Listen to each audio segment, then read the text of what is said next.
So back in the days of YouTube circa 2012-2013, there was really no accurate way to record your 3DS gameplay. There was no custom firmware where we could just stream our game onto our computer, and there was no Citra emulator at that point, or at least one that was actually functional. The most you could do was just point your camera at your screen and you were done with it. Well, back then, one of the solutions was to send your 3DS off to some guy in Utah, and he would modify your 3DS to have a capture board onto it. This guy's name was Loopy, and he was one of the original 3DS capture board makers. These things caught on like wildfire. However, on the other side of the world, there was another company gearing up to be the competition. That company was Katsukity or whatever. The competition was fierce as well, with YouTubers debating which one was better, Loopy or Katsukity. Loopy's had an outer shell, whereas Katsukity just modded it straight into the board.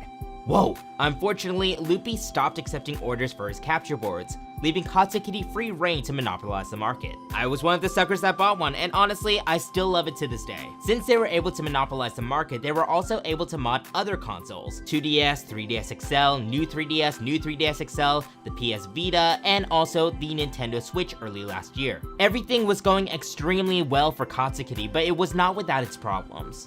The board itself is faulty. You will see that it is somewhat slanted on the inside. There's something going on with her capture boards, and they're not reliable in the slightest. Now, when I ordered this thing, which by the way, I really should show you this thing. It's my greatest work. Why fall in love when you can fall asleep?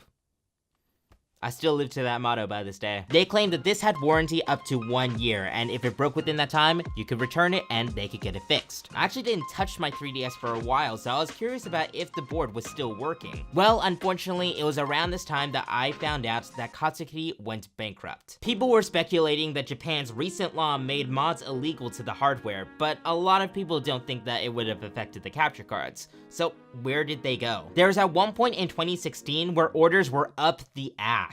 There would be a 9-month waiting time, I'm not bullshitting you. Nevertheless, Katsukity went under, and unfortunately that also means the end of Nisetoro Capture. The question stands, can you still buy their boards? Well, yes you can.